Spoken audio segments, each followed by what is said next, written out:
안녕하세요. 오늘도 사연슬롱을 찾아주셔서 감사합니다. 하루아침에 건물주가 된 40대 여성입니다. 사람 팔자 모르는 거라고 불과 몇 년 전까지만 해도 저는 오늘 같은 날이 올 줄은 몰랐어요. 당시만 해도 하나뿐인 아들을 대학도 못 보낸 무식한 여자라는 소리를 들어야 했으니까요. 누가 그런 소리를 했냐고요? 바로 손아래 동서예요. 안 그래도 저에 비해 집안 재력도 있고 학벌도 좋았던 동서는 시댁 식구들 앞에서 사사건건 저를 깎아내리기 일쑤였어요. 그러다 같은 해 아들을 낳게 되면서 동서의 나쁜 버릇은 점점 더 심해졌어요. 나 하나 괴롭히는 걸로는 부족했는지 제 아들과 자기 아들을 비교하기 시작했거든요. 제가 당하는 건 참을 수 있었지만 내 자식까지 깔아뭉개는 건 정말 참기 힘들었어요. 그런데 몇 년 만에 동서와 제 인생이 완전 역전이 돼버렸지 뭐예요. 그것도 자식 때문에요. 덕분에 저는 10년 묵은 채증이 확 내려간 것처럼 얼마나 가뿐한지 몰라요. 어떻게 이런 일이 일어나게 되었는지 지금부터 얘기해 드릴게요. 저는 고등학교에 들어가기 전까지 산동네 판잣집에서 살았어요. 동네 전체가 재개발이 되면서 산동네를 벗어나게 되었어요. 지금은 흔한 간식이자 주식이 된 피자도 저희 가족은 제가 직장에 들어가 돈을 벌기 시작하면서 처음 먹어볼 수 있었어요. 없는 살림이었지만 단 한 번도 가난한 우리 집을 창피해야 하거나 돈 때문에 늘 고개를 숙이고 사시는 내 부모님을 원망해 본 적은 없어요. 그저 하루빨리 돈을 벌어서 부모님을 편히 모시고 싶다는 생각뿐이었죠. 하지만 다들 아시잖아요. 돈은 열심히 일하는 사람보다 돈이 많은 사람한테 더 잘 붙는다는 걸요. 한마디로 돈이 돈을 버는 거죠. 한평생 열심히 살아오신 저희 아빠는 돌아가실 때 온전한 아빠 물건이라곤 휴대폰 하나뿐이었어요. 그나마도 정말 어렵게 설득을 해서 산 거였죠. 중고등학생들도 흔히 휴대폰을 들고 다니던 시절이었음에도 저희 아빠는 휴대폰이 없었어요. 딱히 필요도 없다는 게 이유였지만 실상은 당신을 위해 돈 쓰시는 게 아까워 그랬던 거였죠. 그걸 아는 저는 아빠한테 휴대폰을 해드리려고 억지로 아빠를 모시고 휴대폰 대리점에 갔어요. 막상 대리점에 가서도 아빠는 가격을 물어보시고는 한사코 거절을 하시더라고요. 난 이런 거 필요 없다. 휴대폰 없었어도 지금까지 사는데 아무 지장 없었어. 그러니까 쓸데없는데 돈 쓰지 마라. 아빠, 요즘에 휴대폰 없는 사람이 어딨어. 휴대폰이 없으니까 아빠한테 연락하기 힘들잖아. 비싼 거 안 해. 싼 걸로 해드릴 테니까 이참에 휴대폰 하나 해요. 네? 내가 휴대폰은 사서 뭐해? 전화할 데도 없는데. 괜히 일하다 잃어버릴까봐 신경만 쓸 거다. 이런데 돈 버리지 말고 그 돈으로 너 맛있는 거나 사 먹어. 전화할 데가 없긴 나랑 통화하면 되지. 내가 매일 아빠한테 문자도 하고 전화도 할게. 그러니까 하나 사자. 응? 평소 안 부리는 애교까지 부린 덕분에 아빠 휴대폰을 개설할 수 있었어요. 그리고 약속한 대로 다음날부터 매일 의무적으로 아빠한테 전화도 하고 문자도 보내게 되었죠. 처음에 문자 보내는 게 서툴러서 간단한 단답형 대답 정도만 하시던 아빠는 시간이 지나자 짧은 문장을 보내셨고 그러다 몇 줄짜리 문장도 보내주셨어요. 물론 맞춤법은 많이 틀렸지만요. 그렇게 아빠랑 문자를 주고받는 게 일상이 되어버린 어느 날 엄마가 회사로 전화를 했더라고요. 아빠가 일하시던 공장에서 떨어지셨는데 많이 위독하시다고요. 회사에 사정을 말하고 급하게 병원으로 달려갔지만 도착해보니 이미 아빠는 세상을 떠나신 뒤였어요. 경황 없이 몰아치듯 장례를 치르고 그동안 한쪽에 치워두었던 아빠의 유품을 정리하려는데 아빠의 휴대폰이 보이더라고요. 아빠의 휴대폰의 유일한 문자는 저와 나눈 것들이 전부였어요. 통화 내역에 찍힌 번호도 대부분 제 거였고요. 그걸 보니 눈물이 쏟아지더라고요. 사실 저는 아빠한테 문자를 보내는 게 귀찮았던 적이 많았거든요. 그래서 의무감으로 보냈던 문자가 대부분이었는데 아빠는 그때마다 꼬박꼬박 답장을 해주셨어요. 문자 보내는 일이 익숙해지신 이후에는 더더욱 정성을 들여 문자를 보내주시곤 하셨죠. 뒤늦게 아빠의 문자를 하나씩 읽어보면서 아빠와 이별을 했어요. 얼마 뒤 아빠의 휴대폰을 해지하고도 아빠의 휴대폰은 버릴 수가 없어서 제 방 책상 서랍에 넣어두었어요. 그런데 사람 버릇이 참 무서운 거더라고요. 술에 취하면 나도 모르게 아빠 휴대폰으로 문자를 보냈던 모양이에요. 아침에 깨서 제가 보낸 문자를 확인하곤 얼마나 머리를 쥐어 뜯었는지 몰라요. 다행히도 아직 그 번호를 쓰는 사람이 없는 건지 한 번도 단문이 온 적은 없었어요. 그래서 내심 안심을 했죠. 그런데 하루는 직장에서 남친과 이별한 동료의 얘기를 듣다가 기겁을 했지 뭐예요. 뭐? 그럼 사용하지 않는 번호로는 아예 문자도 안 가는 거야? 그럴 리가 없는데? 난 지금까지 아빠가 쓰시던 번호로 문자를 보냈는데도 잘만 가던걸? 단문이 없길래 그 번호를 쓰는 사람이 없어서 그런가 보다 했지. 에이, 그럼 상대방이 받고 단문을 안 한 거네. 잘못 보냈다고 미안하다고 문자해 그럼. 근데 지금까지 문자를 받고도 아무 말 없는 사람한테 뜬금없이 문자 잘못 보내서 미안하다고 하면 그게 더 웃기지 않나? 뭐 그럴 수도 있겠네. 그쪽에서 반응 안 한 거 보면 귀찮아서 그런 거 같은데 그럼 그냥 앞으로 문자 보내지 마. 그러려고 했어요. 그런데 그 후로도 술에 취하면 어김없이 문자를 보내고 말았죠. 평소엔 참을 수 있는데 술이 들어가면 아빠가 너무 보고 싶고 그리워서 저도 모르게 그런 행동을 하게 되더라고요. 아침에 깨고 나면 왜 그랬을까 후회를 하고 술에 취해서는 또 문자를 보내고 이런 반복적인 행동이 이어졌어요.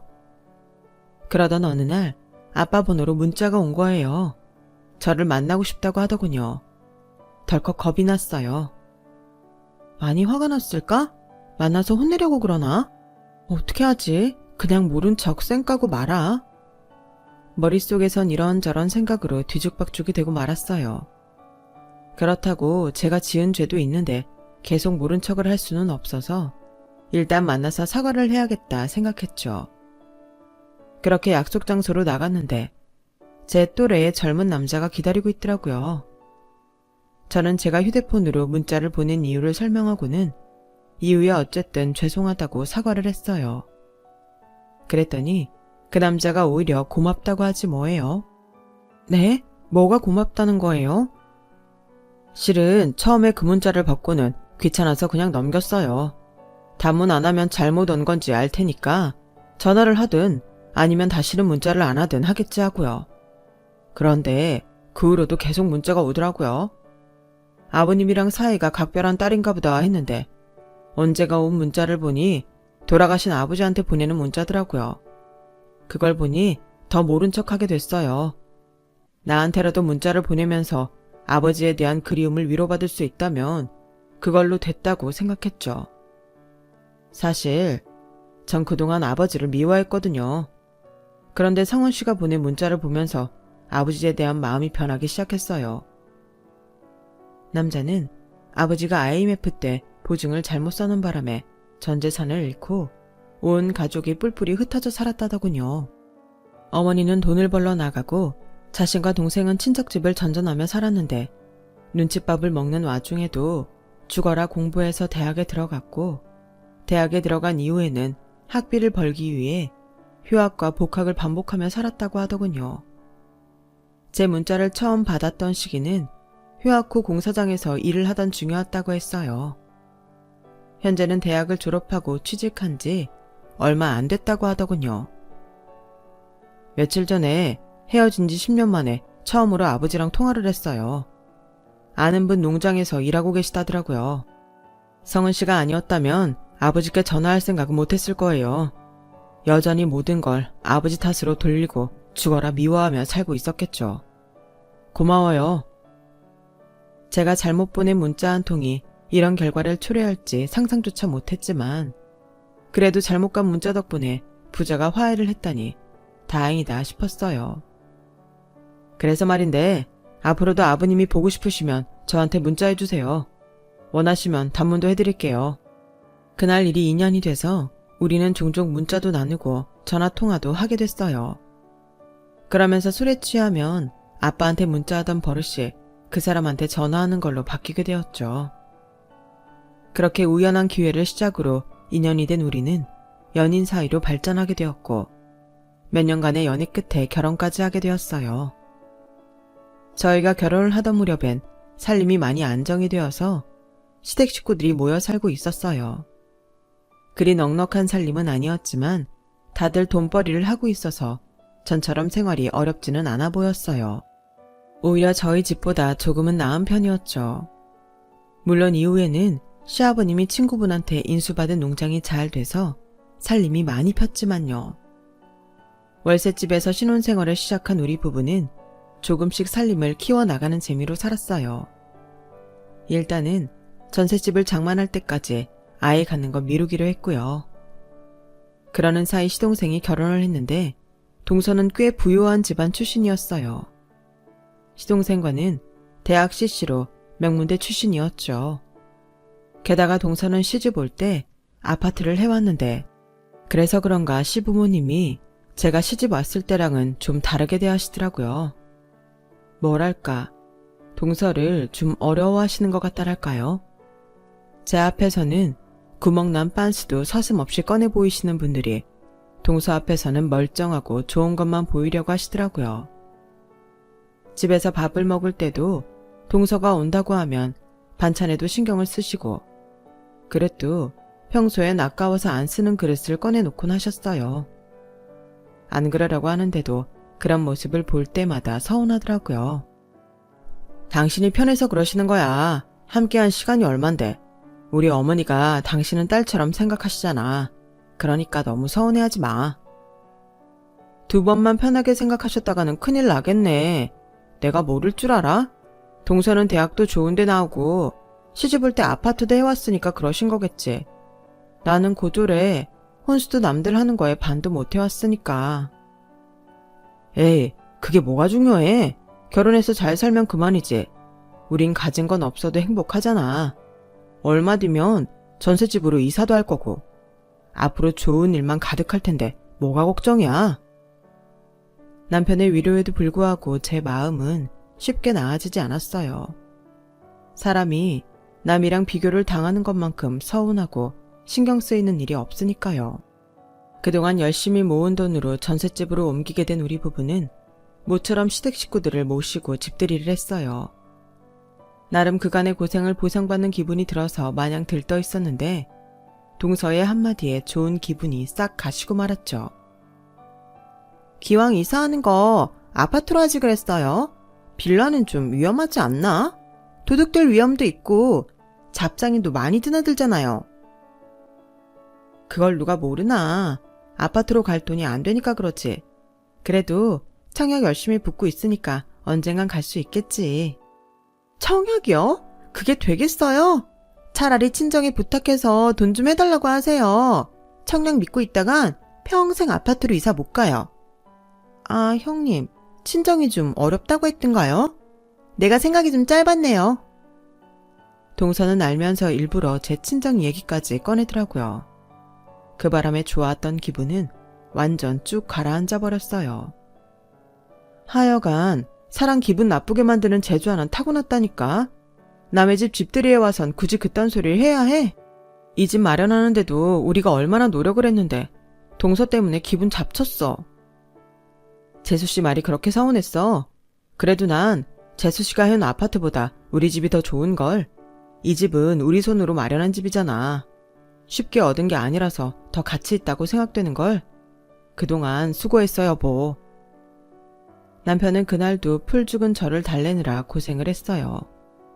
이사 온 지 얼마 지나지 않아 우리 집에 경사가 생겼어요.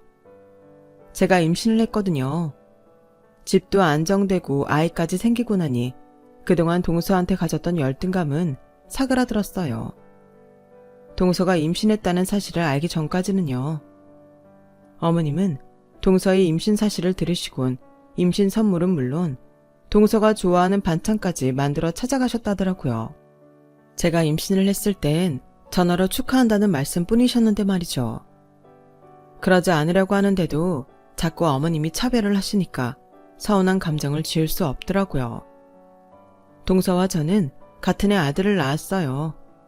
집안에 겹경사가 생겼다며 시부모님은 무척이나 기뻐하셨죠. 하지만 이번에도 어머님은 저와 동서를 차별하셨어요. 제가 출산을 했을 때는 병원에 찾아오셔서 현금과 꽃다발을 주고 가셨는데 동서가 출산을 했을 때는 명품백을 사주셨더라고요. 그걸 보니 확실히 알겠더라고요. 평소 어머님 말로는 둘 다 똑같은 며느리라고 하셨지만 결국 있는 집 자식과 없는 집 자식은 구분해서 대한다는 걸요. 다른 건 몰라도 출산 때까지 이러시니 서운해서 그냥 넘어갈 수가 없었어요. 그래서 김치를 들고 저희 집에 찾아오신 어머님께 서운하다고 말씀드렸죠. 예, 그게 무슨 차별이니? 그저 난 네가 뭘 좋아하는지 몰라서 돈으로 준 거고 작은 애는 평소에 들고 다니는 백브랜드를 아니까 직접 사다 준 거지. 그걸 어떻게 차별이라고 하는지 모르겠다. 그래, 다음엔 너도 작은 애 사준 브랜드로 사다 주마. 그럼 됐지? 어머님은 취향 탓이라고 발뺌하셨지만 제가 그걸 믿을 정도로 바보는 아니에요. 어머님이 제게 주신 현금은 100만 원이었고 동서한테 사다 주신 백은 못해도 300~400만 원은 하는 거였으니까요. 그래서 그 일 이후로 더 시댁을 멀리하게 되었어요. 아예 발길을 끊을 수는 없어서 최소한 며느리 예의만 차릴 정도로 발길을 했죠. 두 집 다 같은 또래 아들을 키우다 보니 자연히 비교가 되곤 했어요. 형편이 좋은 동서는 아이가 어릴 때부터 영어 유치원에 예능 교육을 시켰어요. 유치원 방학 때는 동서가 애를 데리고 외국으로 나가 해외에 체류하면서 어학학원도 보내고 개인 튜터도 고용해서 영어 공부를 시키더라고요. 돈이 한두 푼 드는 게 아니라서 저는 꿈도 못 꿀 일이었죠. 반면에 저희는 일반 유치원에 태권도 학원 정도만 보냈어요. 딱히 애가 태권도에 흥미가 있었던 건 아니고 저희 부부가 맞벌이를 하다 보니 하원 때 픽업도 해주고 수업 후엔 집에도 데려다주는 태권도 학원을 선택하게 된 거였죠. 그러다 아이가 미술학원에 다니고 싶다고 해서 초등학교 3학년 때부터는 태권도 학원을 끊고 미술학원을 보내게 되었어요. 학원 원장님 말에 따르면 저희 애가 미술에 소질이 있다고 하더라고요. 고등학교 진학을 앞두고 진로 상담을 받으러 애 학교에 갔는데 담임 선생님이 저희 아들을 예고에 진학시키는 게 어떻겠냐고 하셨어요. 저희 아들이 미술에 소질이 있는 데다가 본인도 예고 진학을 희망하고 있다고요. 그래서 제가 조금 알아봤더니 예고 입시반 미술학원 학원비도 만만치 않은 데다 예고는 등록금 외에 소묘, 전공 실기비, 스쿨버스비까지 드는 데다 가격도 엄청 비싸더라고요. 3년간 들어가는 돈이 어지간한 대학 4년 등록금에 버금가는 수준이었어요. 저희 형편에는 무리였죠. 결국 아이한테 예고 진학은 어렵겠다고 말했어요. 아들도 우리 형편을 알기 때문에 더는 고집을 안 부리더군요. 돈 때문에 아이가 하고 싶다는 걸 말리는 부모 심정 안 겪어보신 분은 모를 거예요. 동서처럼 어릴 때부터 해외에서 영어도 가르치고 과목별 과외에 이름 있는 학원까지 보내주지는 못할 망정 내 새끼가 원하는 거 정도는 해줄 수 있어야 하는데 그것도 못해주는 부모라니 자괴감이 들더라고요. 그런데 그런 상황에 동서가 또 제 속을 긁지 뭐예요. 형님, 은율이는 고등학교 어떻게 하실 거예요? 설마 일반 고등학교를 보내실 생각은 아니죠? 들어보니 미술 쪽에 소질이 있다던데 예고 보내시는 게 어때요? 아니, 우리는 그냥 일반고 보낼 거야. 우리 형편에 예고를 어떻게 보내겠어? 혹시 예고가 실력이 안 돼서 미리 포기하는 거 아니에요? 예고도 서울에 있는데 들어가려면 미술 실기뿐만 아니라 성적도 좋아야 한다던데? 아, 은율이 성적이 안 돼서 그러는 거구나. 그죠, 형님. 그러게 애 공부에 신경 좀 쓰시지 그랬어요. 어떻게 애를 밥만 먹여 키울 생각을 하나 몰라? 요즘 애들은 부모가 케어하는 대로 성장한다고요. 그렇게 손 놓고 있다간 나중에 자식한테 나 왜 이렇게 대충 키웠냐고 한 소리 듣는다고요. 나 참, 뭐? 밥만 먹여 키운다고? 저도 제 나름대로 최선을 다해서 키웠지만 그렇다고 형편에 안 맞게 무리를 할 수는 없는 거 아니겠어요? 안 그래도 애한테 못해주는 게 마음에 걸리는 판에 동서한테 그딴 소리를 듣고 나니 속만 더 시끄럽더라고요. 외고 진학을 염두하고 오래전부터 애 교육에 힘썼던 동서의 노력은 외고 합격이라는 결실을 맺었어요. 일반고에 진학한 제 아들과 외고에 진학한 동서 아들은 마치 두 엄마들의 실력을 반증하는 것처럼 보였어요. 둘째야, 넌 어쩜 애 교육에도 그리 밝으니? 외고에 합격했으니 명문대 들어가는 것도 따놓은 당상 아니겠어? 하긴 지 아빠 머리만 닮아도 명문대는 그냥 가는 거지. 어머니도 참, 여기서 그이 머리 얘기가 왜 나와요? 우리 애같이 아빠 닮아서 공부 잘하는지 아세요? 다 저 닮아서 잘하는 거예요. 왜 그러잖아요. 자식 머리는 엄마 닮은 거라고. 어머님은 어머님 아들만 명문대 출신인 줄 아시나 봐요. 저도 같은 대학 출신이라는 거 잊으셨어요? 아 참, 형님 앞에서 이런 얘기는 하면 안 되는 건가? 괜히 학벌로 기죽이는 것 같아서 미안하네요. 형님, 이해해 주실 거죠? 동서는 그냥 자기 자식 자랑만 하고 끝낼 것이지 기어이 저를 끌어들여선 사람 기분을 잡치게 했어요. 그런 저를 위로해 준 건 다름 아닌 제 아들이었어요. 엄마, 내가 일반고 가서 작은 엄마 앞에서 기죽었어. 대신 10년 안에 내가 성공해서 엄마 기 확실하게 살려줄게. 집도 사주고 까짓 거 건물도 사줄게. 그러니까 너무 속상해하지 마. 속상하긴 뭘. 우리 아들한테 미안해서 그러지. 엄마 아빠가 조금만 더 능력이 됐으면 하나뿐인 아들 예고도 보내줬을 텐데. 엄마가 미안해. 어차피 난 성적이 안 좋아서 예고 시험 봤어도 떨어졌을 거야. 그러니까 너무 미안해하지 마, 엄마. 참, 나 얼마 전부터 웹툰 그리고 있거든.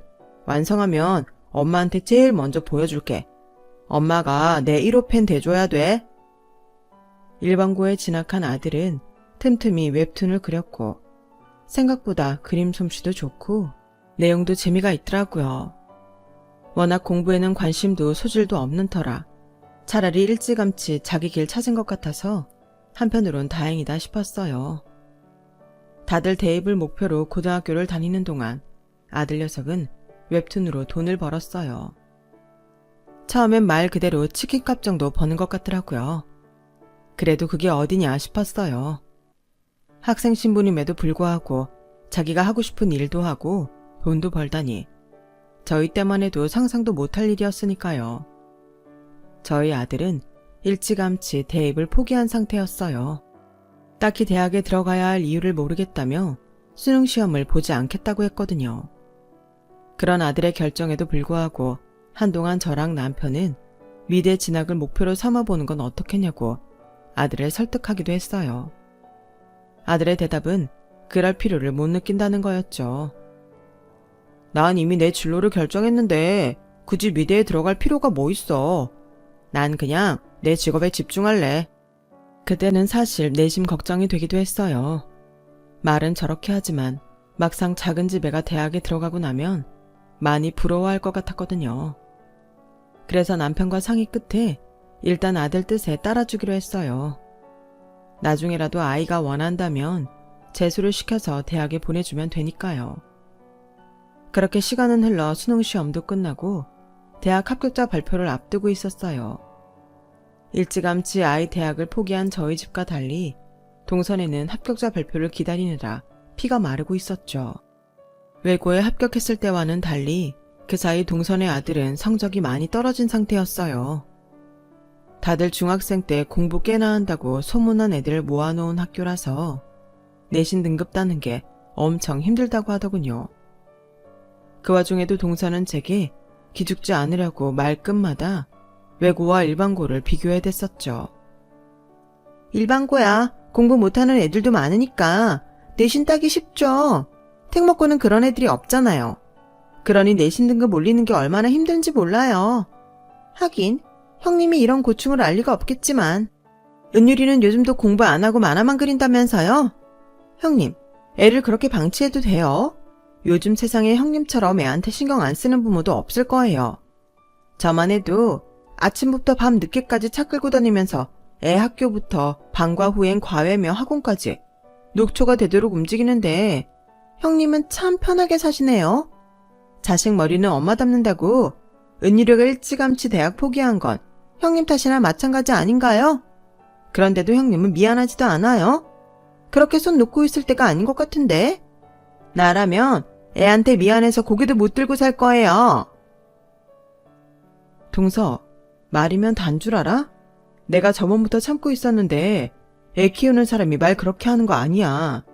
지금은 동서 교육 방식이 최고인 것 같지? 그런데 과연 결과까지 그렇게 나올까? 사람마다 자기가 가지고 태어나는 재능이 있는 건데 왜 동서는 모든 걸 성적으로 판단해? 우리 은유리는 미술에 소질이 있는 애라서 일찌감치 지 적성에 맞는 웹툰을 시작한 거라고. 부족해서 공부를 포기한 게 아니란 말이야. 사람 인생은 모르는 거라고. 길고 짧은 건 나중에 돼 봐야 하는 거야. 동서 눈엔 우리 은유리가 별거 아닌 것처럼 보일지 모르지만 나한테는 세상 누구보다 귀하고 대단한 아이야. 그러니까 자식 자랑 하고 싶으면 동서 아들 자랑만 하고 끝내. 내 아들 끌어들여서 상처 주지 말고. 그때는 동서 말에 자존심이 상해서 한바탕 하고 말았는데 지나고 보니 그게 동서가 밑밥을 깔았던 거더라고요. 그게 무슨 소리냐고요? 대입 합격자 발표가 다 끝나도록 동서한테선 애 합격 소식이 전해지지 않았거든요.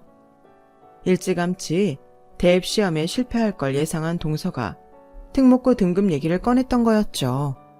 결국 그의 동선에 있는 대학에 떨어졌고 재수를 하게 되었어요. 말로는 서울에 있는 대학에 하나 붙기는 했는데 자존심상 그 대학엔 보내기 싫어서 등록을 안 해줬다고 하더라고요. 믿거나 말거나 하지만 본인이 그렇다니 뭐 어쩌겠어요. 그리고 이듬해 동선의 아들은 재수를 해서 수능시험을 받고 생각보다 성적이 잘 안 나왔는지 동서가 머리를 싸매고 누웠다는 소식이 들려왔어요. 그동안 미운 짓을 많이 하기는 했지만 저도 자식 키우는 입장에서 애 때문에 그러고 있다는 얘기를 들으니 마음이 불편했어요.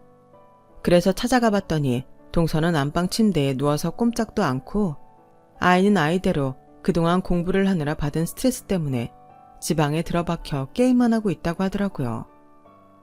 가져간 밑반찬을 냉장고에 넣어두고 동서 먹을 죽을 끓였어요. 그렇게 주방 일을 하고 있는데 동서가 빽 소리를 지르지 뭐예요. 남의 집에서 뭐 하는 거예요? 왜? 우리 애 시험 망쳤다니까 잘 됐다고 놀리러 온 거예요? 그래봤자 은율인 내 아들 발끝에도 못 미쳐요. 일반고 나와서 일찌감치 대학 포기한 애랑 적어도 서울 4년제 붙은 애랑은 하늘 땅 차이니까. 그러니까 가짜는 위로할 생각 말고 돌아가세요. 동서, 무슨 말을 그렇게 해. 누가 동서를 놀린다고 그래. 내가 반갑지 않은 건 알겠는데 일단 죽 좀 먹어. 서방님이 그러는데 통 먹지를 않는다며. 일단 먹자. 싸움은 나중에 하자고. 누가 이딴 동정 필요하대요. 먹고 싶으면 형님이나 실컷 먹어요. 별것도 아닌 게 집까지 찾아와선 사람 속 뒤집지 말고 꺼지라고요. 동서는 제가 끓인 죽냄비를 개수대에 던지면서 소리쳤어요. 그런 꼴을 당하니 저도 더는 그 집에 있기 싫더라고요. 그래서 대충 정리를 해주고 나왔어요. 결국 그의 동선의 아들은 전년도에 동서가 합격했다고 말하던 대학보다 낮은 대학에 들어가게 되었어요. 한동안 시댁 행사에 참석도 않고 두문불출하던 동서는 얼마 뒤 자리를 털고 일어났고 시댁에 올 때마다 이전처럼 제 아들과 자기 아들을 비교해야 됐어요. 그렇게 몇 년 뒤 동선의 아들은 대학 졸업을 하게 되었고 취업이 되지 않아 집에서 백수 생활을 하게 되었어요. 그런데도 동서는 시댁에 와서는 대학원 진학 때문에 일부러 취업 준비를 안 하고 있다며 거짓말을 하더군요. 그리고 동서가 그렇게 무시하던 제 아들은 올해 초 저희 부부한테 큰 선물을 해주었어요. 주님 밑에 있다는 건물주를 만들어 주었거든요. 그동안 웹툰을 그려서 번 돈으로 산 거였죠. 그 소식을 들은 시부모님은 입이 마르도록 제 아들 칭찬을 하셨어요. 시동생도 부러워서 저희 남편한테 부럽다는 말을 연신하더군요. 그 와중에 축하 인사를 하지 않은 건 동서 하나뿐이었어요. 말이 빌딩이지 4층짜리 빌라 수준 아닌가요? 그런 걸 건물이라고 하긴 좀 그렇죠. 그리고 요즘은 개나 소나 웹툰 그린다는데 인기가 얼마나 가겠어요? 제대로 된 직장에 들어가야지 언제까지 그러고 살겠냐고요. 나라면 우리 애 그런 거 안 시켜요. 동서, 부러우면 부럽다고 해. 사람이 참 나이가 들어도 솔직하지 못한 건 여전하네. 그리고 우리 은유리가 사준 빌딩이 4층인 건 맞는데 그저 그런 4층 건물이 아니라고. 1층엔 유명 커피 전문점이 들어있어서 매달 들어오는 수입이 얼마나 짭짤한지 몰라. 그뿐이야? 2층, 3층도 공실 하나 없이 꽉 찼어. 게다가 4층엔 우리 식구 살기 딱 좋게 가정집으로 리모델링을 해놔서 얼마나 좋은지 몰라. 무엇보다 이 건물을 내 아들이 번 돈으로 샀다는 게 중요한 거지. 동서는 이런 선물 받아본 적 있어? 없지? 없으면 말을 마세요. 어때? 내가 길고 짧은 건 나중에 대봐야 한다고 했지? 그러게 동서, 자기 자식이 귀하면 남의 자식도 귀한 거야. 그러니 함부로 무시하지 말았어야지. 안 그래? 이번에 집들이는 유명 업체에 주문해서 할 거니까 동서도 꼭 와. 지난 20년 넘게 제 앞에서 늘 큰 소리만 치던 동서는 그날만큼은 찍소리도 못하고 꼬리를 내렸어요. 저요. 아들 덕분에 10년 묵은 체증도 내려가고 어깨는 하늘 높은 줄 모르게 치솟았죠. 솔직히 저는 제 아들한테 너무 해준 게 없는 엄마인데 아들한테 너무 많은 걸 받기만 한 것 같아요. 이 건물은 잘 간수했다가 제 아들이 가정을 이루면 고스란히 돌려줄까 합니다. 우리 애가 내 아들로 태어나 준 것만 해도 저는 세상을 다 가진 것 같으니까요. 세상의 모든 부모 마음이 다 이렇겠죠. 지금까지 제 사연을 들어주셔서 감사합니다. 들어주신 분들께 항상 행복이 가득하시길 진심으로 바랍니다. 여러분, 사연 댓글에 응원과 현명한 조언 부탁드려요. 좋아요와 구독은 저에게 큰 힘이 됩니다. 오늘도 좋은 일 가득하세요.